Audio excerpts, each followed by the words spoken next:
The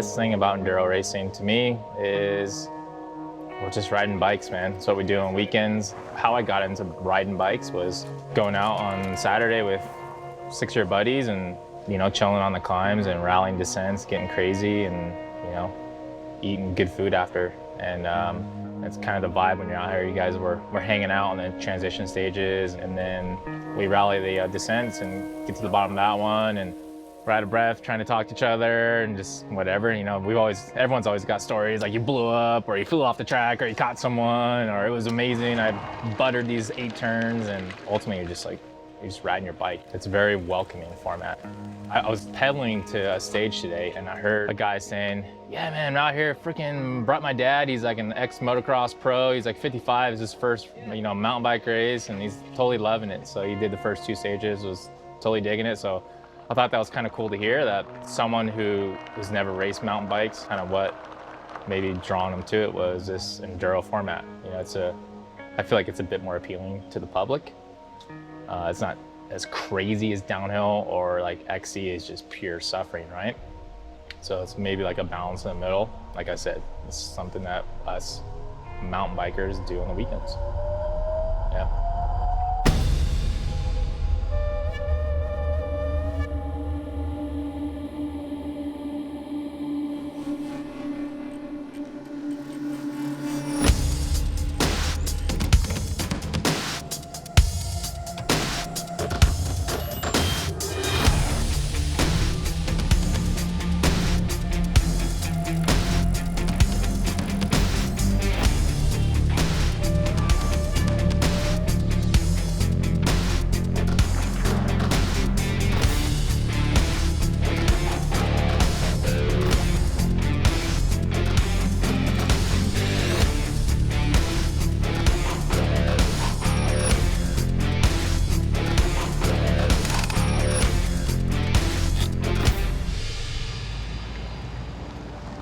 When you're young, you don't go out to be a downhill, you don't go out to be a cross-country racer, you just go with your mates. And that's exactly how I started.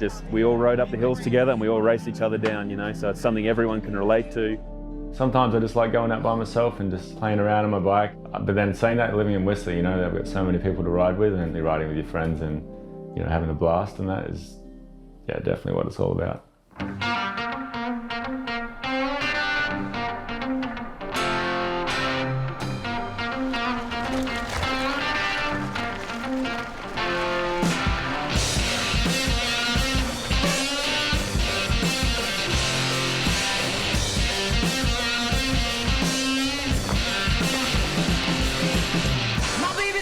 She lose her mind. I'm violent hits and she know how to treat me right.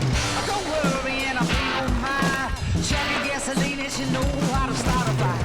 I just a baby child, little heartbreaker, old enough to toe the line. She can smile in her daddy's good looks. She grew apart, stealing hearts like a hook. Roll me over, time again. Papa don't approve, I said roll me over. Time again, Papa don't approve about the way she was.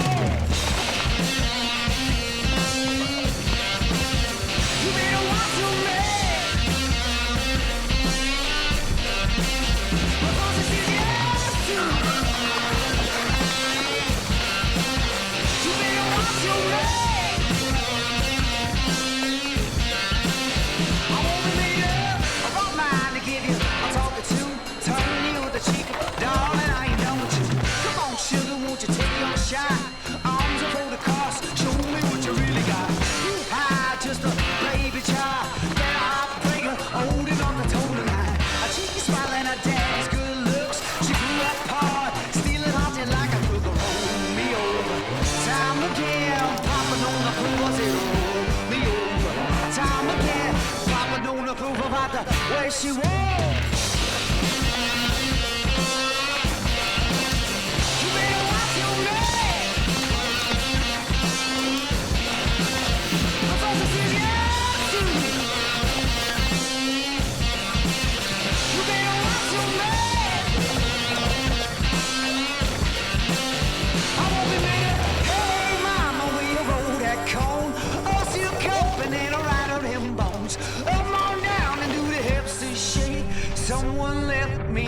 my cage. You better watch your man before she sees yours too. You better watch your man. I won't remain a fool.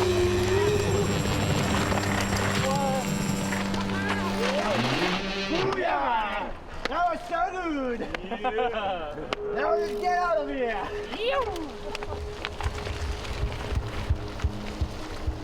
Enduro is pretty simple. There's a lot of people kind of come up with a lot of complicated explanations, but really it's all about finding the best trail and racing down it. So we take our time riding up, sometimes slightly less time than others, but the time stages are always the best parts of the trail, always descending, a few climbs, start and finish, and then you head on to the next one, race again. You add all those times together and all those cool bits of stage, you got your result. Well, with the World Series, the idea was always from the very beginning that we kept it kind of flexible in a way, so under an umbrella of rules, but the format remained flexible. And the format generally comes naturally through looking at the terrain in an area. And if you've got a chairlift, why not use it? It seems silly to ride up a fire when there's a chairlift there. Or if you've got a really cool stage on the other side of a valley to a chairlift, then you have to climb that side to ride that cool trail. So the formats vary a lot generally around the terrain, but the fundamental rules remain the same. So single start, multi-stage, all stages count. Well, the history of Enduro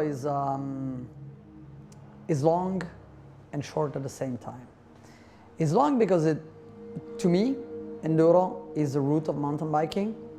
I had a chance to meet Joe Breeze back in the 90s, and basically what they've been doing on Mount 10 when they invented mountain biking was going up on a hill, pushing the bike, and having fun and racing on the way down. Then they start to put the derailleur and bigger tires and stuff.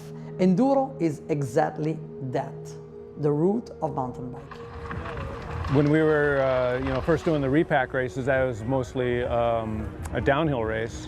There were 24 repack races from 1976 through 1979. Did we think it would go this far? No, we were just out having fun on these old, we started out on the old Schwinn clunkers from 1930s, 1940s, As big as racing has become and all that. Back then in the 70s, the whole mountain bike experience was much more a social thing.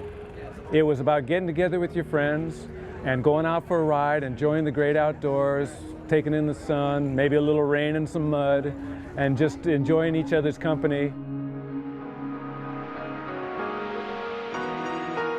Do dreams really come true? And if so, what must you do for your dreams like to come through? I'ma dream till I come to a time when my dreams ain't dreams no more, cause I've realized them. Do dreams really come true? And if so, what must you do for your dreams like to come through? I'ma dream till I come to a time when my dreams ain't dreams no more, cause I've realized them. Do dreams really come true? And if so, what must you do for your dreams like to come through? In the field of dreams, I feel my dreams like I slept on a braille bed and live them, cause well done is way better than well said. Like life is way better than well dead. I've marched so many miles I can't even spell tread. Countless dubs of blue and quality time in the stew, slaving overtime to make this dream come true. It's got to. I'm just manifesting the predestined and blessing each who digest me like beef stew. In school they called me quiet ball. I had a lot to say, but I was trapped in my skull, stuck in a silent war. No time for whores, my goal was planetary. My own lone companion and sole adversary. And to my dismay, to this day, still a war's on. Formed a truce with my spirit, now we grapple morons. And poor songs are spreading all over. They got it all wrong, I'll make their art over. Ours nova. Do dreams really come true?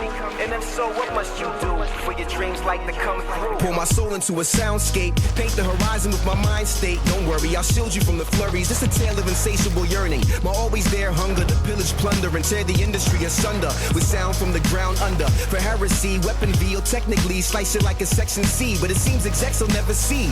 Still I strive to rhyme restless, despite my like 5 denied efforts. Train of thought, drive reckless. Prime objective, to crash on the market. Then blast off my starship's divine essence. Designed infectious. Serpents plot to see me fail. But it's a lock to via prevail. Global takeover with these CDs through retail. Use the equator as my 3-rail. And speed line to a direction above. To lessen your love for these thespian thugs. Pretentious panderers and amateurs. Do dreams really come true? And if so, what must you do for your dreams like to come through? I'ma dream till I come to a time when my dreams ain't dreams no more, cause I've realized them. Back in those early days in the 1970s, we had no inkling, you know, that it would go to Europe. My gosh, where they knew and rode bikes all day long, Americans were going to teach Europeans anything about bicycling. The thing that blew my mind the most was that Europeans took to it so well and eventually beat us within a few years. There's another history, and it's all based in Europe. And to me, is the very first time in the history of mountain biking having Europe starting something before USA. The new era of enduro was born in France, no doubt about it. Fred Glow, you know, started a Tribe 10,000 already 11 years ago. I had the idea of one nice new format event. So it was in 2003 in Val d'Alos, and we started this race, the Tribe 10,000, which is the same format we use today for the Enduro World Series in Valois. So this format of the Tribe 10,000 and Enduro racing is really inspired by the practice of myself, of my friends, and a lot of people in France at this time. So it was just to organize a kind of race who fit the real practice of the majority of true mountain bikers.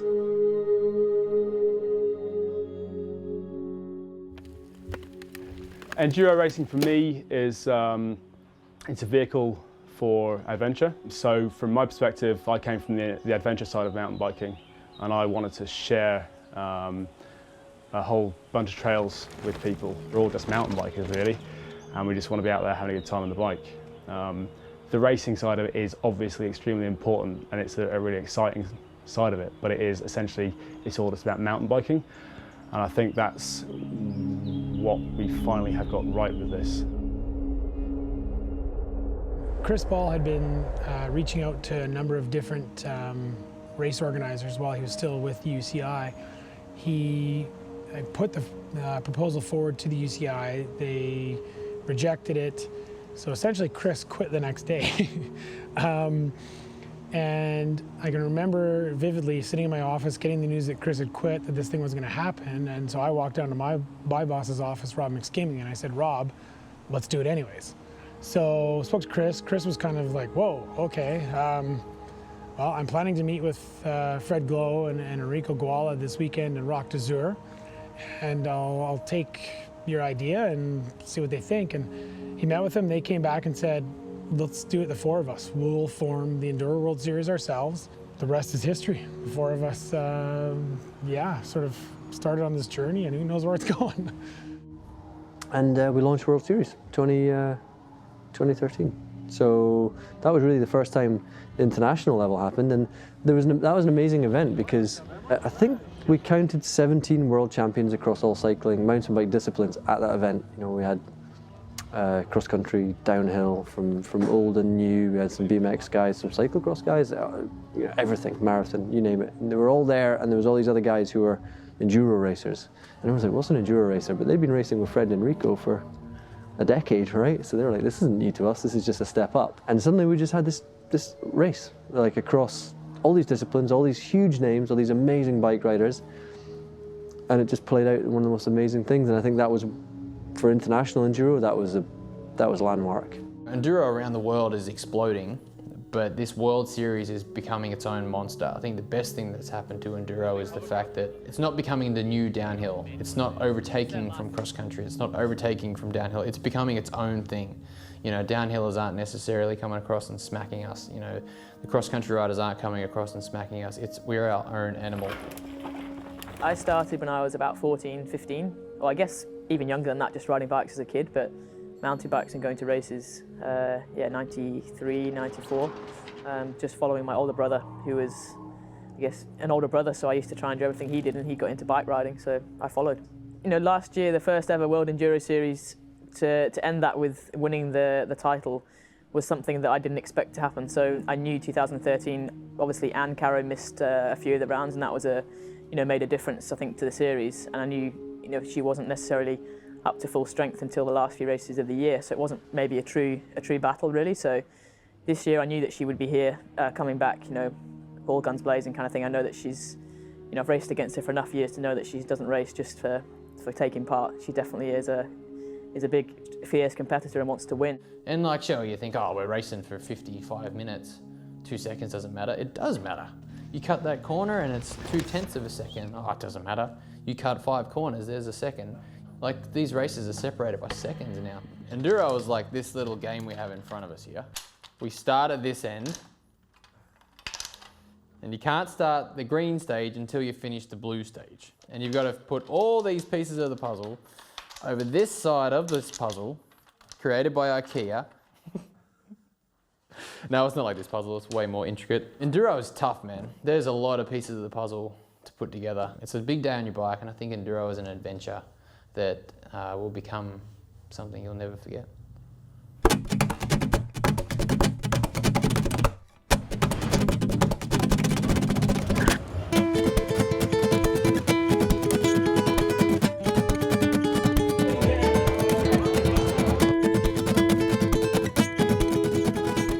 It's always been a good battle with Jared last year. I want to see him doing good, of course. Maybe second again. I think it's good if I can stay in front.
When I won on Chile, I was really happy because it was already a good season. Good way to start and try to get another title. Just racing in a French national race, I clipped my pedal and I crashed on my shoulder, dislocated, torn all my ligament. I had to go through surgery and take 3 months off basically. It was exactly the same time when 5 of the 7 Enduro World Series was happening, so just have to sit on the side and watch this online. I just love racing him, and I think it brings out the best in me as well. And then all of a sudden he got injured, and all I was reading and hearing was, people tell me I was just going to clean up, I was going to win everything, and I felt like sometimes I just rode terrible with that in my head, like just having those battles is awesome fun. I'm just competitive. I'm a younger brother. That's probably where it comes from. I arrived in Chile at the first race of the year, frothing. I've never felt that way on a bike before.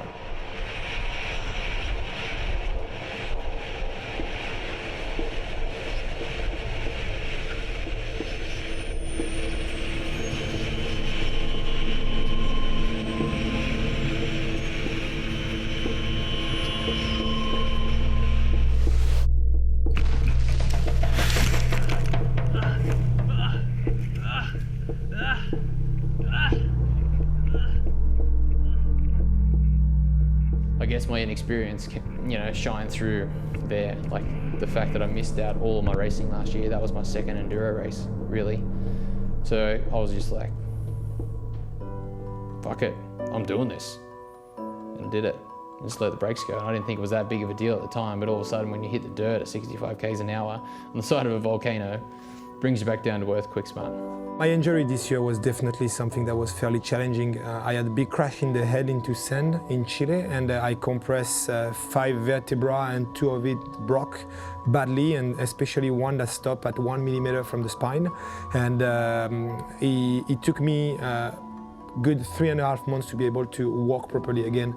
This year in February I had an unfortunate injury in the Andes Pacifico, 1 in a million kind of thing. It wasn't anything crazy, and just put my hand down straight and just forced my radial bone straight into my humerus, and it put me out for a good while. It's been close to 8 months now, and just sort of getting back on the bike, and I think it plays a part in every sport, absolutely, and enduro being such a new sport, I think that safety barrier had kind of got lost a little bit there.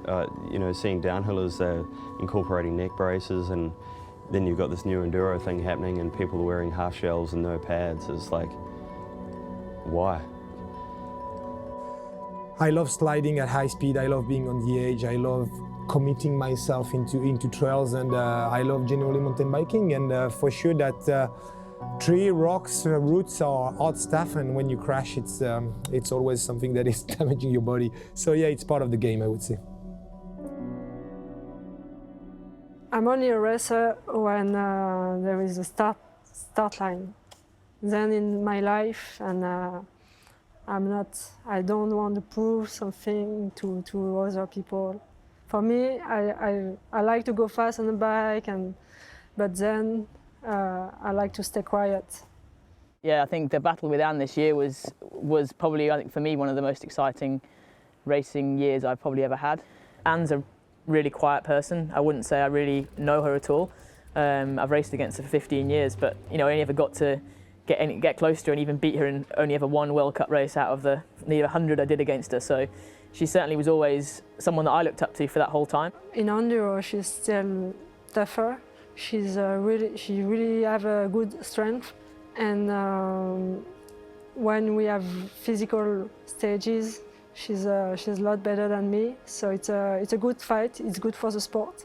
I think the battle really started, I guess, in a way, Chile went straight for Anne's favour. I didn't feel like I rode particularly well, and I wasn't greatly prepared. So I wasn't massively surprised, I guess, to come away with a second. And in some ways, I was happy that it was second and not lower down with the feeling I had from that race. Starting the season with Anne being so dominant was something that did kind of play on my mind a little bit. But then Scotland was a home race. I'd had a bit of time to get back on the enduro bike and get focused.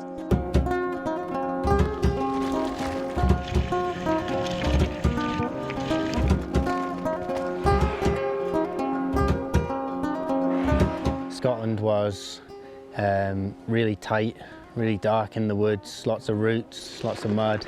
To be patient with it was the key, and yeah, it was a different type of racing to a lot of people are used to, and it threw a lot of people off their game.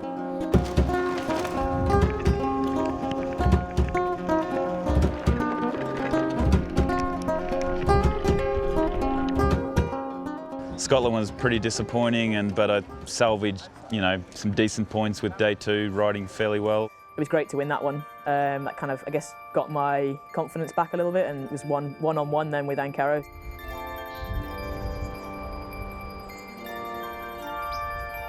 We're here in Valois at stop 3 of the World Series. We're up here in the French Alps. It's definitely a whole lot different than a lot of the other stages. It's really high and ragged, and it's French style. You're just blasting through bushes. I ended up doing pretty well. It kind of suits my riding style, just kind of letting go and falling down the mountain.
Woke up this morning feeling pretty tired, just sitting in 3rd overall. I'm like, all right, you know, Nico Aguilar flattered yesterday, Martin Mays flattered, Francois dropped chain, all fast guys. And I'm like, well, this would be a good opportunity to just consolidate a top 3, get solid points, you know, good for the overall. Illuminate me.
Justin got his flat today, and I just rode real safe all day today. You know, wasn't the most enjoyable racing because you just want to go hard, but you're telling yourself no. You know, think big picture. So, different way of racing today for sure. So to be in this position at the moment, with knowing that Winter Park's good for me, and Whistler's obviously good for me after winning there last year, and Finale's good for me too. So I know the back end of the season is probably a strong point for me. So to be leading now. Really happy, yeah. If you had to say one place was the home of Enduro, it's definitely France, and to come over to France and beat the Frenchies at their game, it's always a good feeling too. I love racing French Enduros. If I'm honest, that format for me is probably one of the most fun. Kind of, if I had the choice, I'd love to race them all blind, so that kind of chance of just getting the one run and having massive alpine 20-minute stages, I really enjoy, so I lapped that place up. It was wicked. And also round 4 in La Tuile.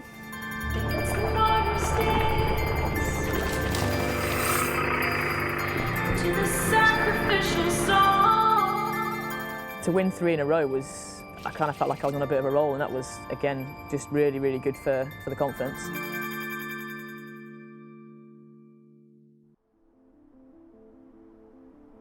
I had the option this year to chase the EWS series or the North American Enduro Tour series, and currently, the EWS is the highest level of racing, right?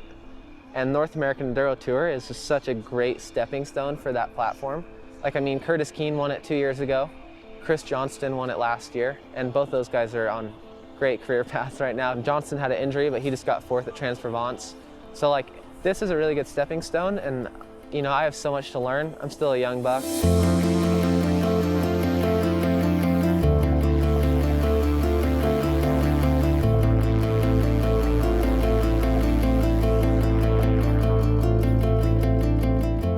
So we're here at the Oregon Enduro Series Round 1. It's also the first round of the North American Enduro Tour. Everyone already started the first few rounds of the Enduro World Series, and everyone from the North American Tour who's doing the World Series is here.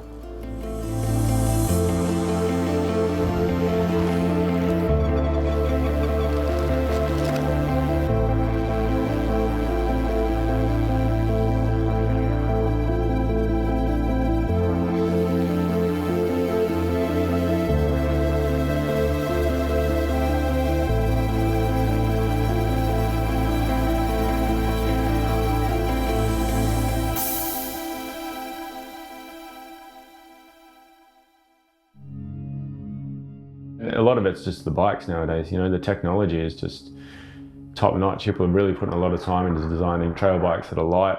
You can rip up the uphills like an XC bike and you can bomb down like a downhill bike, and you know, at the end of the day, that's probably what's really putting that sport in the limelight. You know, people can buy one bike that does it all. You know, you're not buying 3 different bikes, you got one bike that's going to serve you well over a number of different, you know, elements of mountain biking. The King Creek suspension that I have on my bike, it's just like unbelievable, like how much tunability there is. And it's cool, you can go through a section of trail or a race stage and basically know exactly what you need to change and then go straight back to the pits. Like tinker around for a minute and then your bike has a completely different feel. And you can just get, you know, whatever feel you're looking for to be as fast as you can. The thing that has changed my riding style the most as far as technology goes is probably like dropper seat posts, like being able to go rip XC and then just hit a button and then drop your post and then be just shredding is like pretty cool. Also clipless pedals, like, you know, when I was younger, just all flat pedal thunder, just go for it flat out all the time. And then when I started getting clipped in, you know, you have so much more control over the bike, and the ability to unweight yourself through rock gardens and things like that is huge. And so that like completely changes your riding style. Like the carbon frame is just unbelievable. Like the vibration dampening you get through that is huge. The stiffness, it's just more efficient, it's lighter. Like that's enormous. And then same with like the wheels, having stiff wheels is crazy. I think everything's gonna be plastic in the future, so we'll just have to get used to it. They're carbon fiber, so they're light. They've got a slack head angle it's like a downhill bike from a few years ago that you can pedal uphill now. The dropper seat post is something that, you know, you can pop it up, pedal uphill, be totally fine, shred back down. So it makes it feel like a downhill bike, yet you can still pedal the thing. You know, the new air shocks, everything's developing at such a rapid rate and the quality's stepping up every race. The wheels, the tires, the suspension, everything's developing as rapidly as Enduro is. So the bikes aren't really an issue anymore. Across the board, they're made for everything. And for us, they're made for going really fast down trails and pedaling really hard. They're awesome. We started to include Enduro at Crankworks, proper Enduro, about 4 or 5 years ago. Richie Schley had gone over to do one of the Italian events, one of Enrico's events, in Finale actually, I think it was, and just came back raving about how much fun this race was. I have a bunch of friends at home that don't follow racing at all, and they'll sit there and be like, we're watching right now the Enduro because they're into it, because they ride, you know, trails. It's affected a different group of people that actually other racing formats would not affect. But EWS is the limit. This is where everyone aspires to be, and having it here, I mean, it's like a podium event. You have the whole world watching.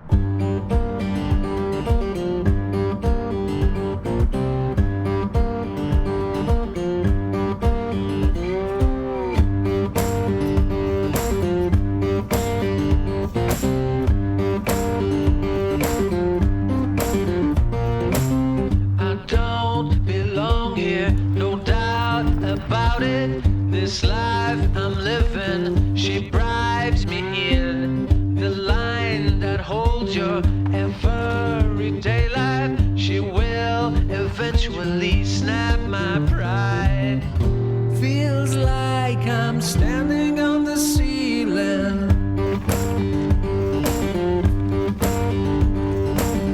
Excuse me for choosing freedom.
51.11, Nico Aguilar in second, and Curtis Keene. I mean, I can't believe we're doing this right now after how I felt after stage one, you know. I just thought the day was all going wrong and it was going to be a nightmare, and really had, like, I was talking to myself out loud going up for stage two, like, you know, like, just keep going, just do what you can, just, you pulled it back in the last stage last year, just salvage what you can with the bike problems I had for the first 4 stages.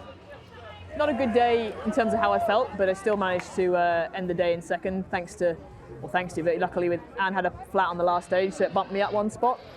But yeah, that was probably one of the toughest enduros we've done, I think. It feels amazing right now, but it's going to be a nervous next 7 weeks. I mean, a lot, you know, 1 major mechanical and everything's done, you know, so that's going to be playing on my mind for the next 7 weeks. And I think my bike setup in finale will be definitely on the bulky, beefy, safe side. I don't think I'll be racing for the win there. I'll be racing to do whatever I need to do to win the overall. It's been a wild season. I am contending currently for the North American Enduro Tour overall, and me and Nate Hills are battling real tight. So we come into this final weekend within 90 points of each other, and that's after the entire season. This is the 10th race of the series, so it's been a hectic year. Nate's been riding so strong all year, and I've been lucky enough to have some consistent results this year and make some podiums, so yeah, I can't really ask for much more. Basically, it's whoever kind of wins this race is going to come out on top.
You know, someone who's been riding for 10 years has been around for 1/3 of the entire duration of the sport. And like, I don't think people realize that, you know, like the sport is so young that in the next 20, 30 years, like who knows where it could go. The real like soul of mountain biking is being out in the woods by yourself or with your friends. In the overall, I was looking to go more in top 10 this year, but I think the level went straight up again this year, so still training hard to be on the top. From 93 to 98, like the explosion of downhill racing. It's kind of the same with Enduro now. You can see all the sponsors coming in. Probably all the times between the gap between each rider will be really close, and it will be harder to win. It's kind of hard to tell where the sport's going, but at the moment it seems to be going on a really good path anyway, and hopefully just, well, get slightly more professional with the teams are growing year by year, and the race organisers are getting it fine-tuned, so it's a really good race format, of fair playing field for everyone. I think left its own devices. I think now that we've created this monster that is the World Series, which wasn't necessarily that intentional, it'll become really professional. You know, the guys are pushing it so hard and they're looking for every millisecond, and the technology is being pushed and the bikes are changing, and already just speaking to some of the technicians, they're like, wow, you know, we're having to develop this gear ratio and we're having to develop this type of shifting and the suspension settings, and it's all about efficiency, and suddenly this whole type of bike that people just bought and rode is now being raced hard. You don't need to have you know, a massive downhill bike. You can have a bike that you can actually, is a bit more of a bike that you can pedal around the town as well. It's almost like a compromise with your equipment as well, so it's not having to go out and buy a different bike. It's also not as strenuous as a cross-country race. You know, you're not actually going flat out for an hour and a half against a whole bunch of other people, and that competitiveness I think also is something that puts women off. And I think the enduro format is quite good in the sense that the liaisons that you get, it's quite a social atmosphere, and your competition side is only really on you against the clock on the stages. It's not really against each other. I think that's something that I think will appeal to a lot more women. The kind of camaraderie that you get on an enduro weekend. Just on a personal note, it's, you know, the fun's already been sucked out a little bit because it is become massive. You know, the industry's, everyone's talking about enduro and everyone wants a piece of what's going on. But that's life. You know, you want it to develop, and if you want to make a career out of it, you need to keep up with the growth of the sport. And I think it is a good thing. You know, it's going to help mountain biking grow and evolve, and it's going to help the industry massively. So where the sport is in 5 years' time is, who knows? I mean, what's happened in 2 years is incredible. So you know, it could be massive in 5 years' time. Riding here in Finale's it's fun. You know, it's a very, very different type of riding, I think, to anywhere else in the world, and certainly anywhere else that we've raced this year. It's a pretty cool concept to have wicked trails, but still be within, you know, a few hundred meters of the sea, and I think it's a great destination for biking and a holiday, really. Top 23 needed, really. So we've gone full downhill tyres. I'm taking spare derailleurs, hanger, chain, derailleur cables, outer cable, inner cable. Just any little thing that can be fixed on the go, we're taking. So I've got a pretty heavy pack, and yeah, just I don't want to have the whole season go down the toilet because I was too lazy to, or you know, too worried about taking a 300 gram derailleur with me in my pack. So we're going all out on the safety side. I've never raced against someone like Anne, who's, you know, such a formidable rider, and knowing that this weekend she was going to go out all guns blazing to try and win that title. So I knew that I was going to get pushed, you know, every stage really. And it pretty much the whole season came down to that final stage, and it was a long stage, and that was it was a pretty horrible thought in a way to think that all the year's work, you know, a full 12 months of training, winter's preparation, and all the stages we've done, you know, probably over 30 stages of racing, and potentially the title would come down to the final stage. 1, Tracy Mosley dropping in.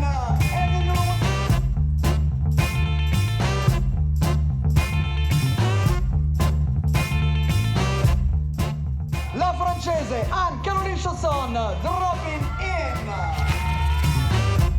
Now there was a time when you loved me so. I couldn't run. Now you need to know. See, I've been a bad man, and I'm in deep. Yeah, I found a brand new love for this man, and can't wait till you see. I can't wait. So how you like me now? How you like me now? How you like me now? How you like me now? How you like me now? How you like me now? How you like me now? How you like me now? Remember the time when I eat you up. Yeah, I was alive that you can't give up. If I was to cheat, oh, now would you see right through me?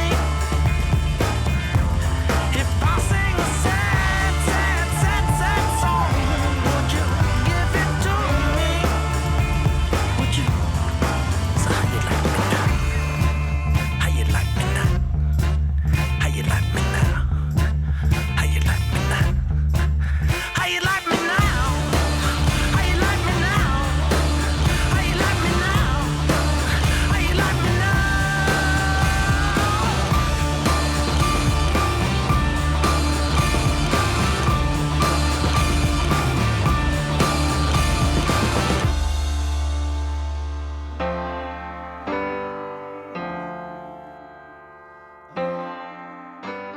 This year it was really close in point with Tracy, and yeah, I made a mistakes Like, I had a flat tire at Whistler and it cost me probably the title, but it's how it is.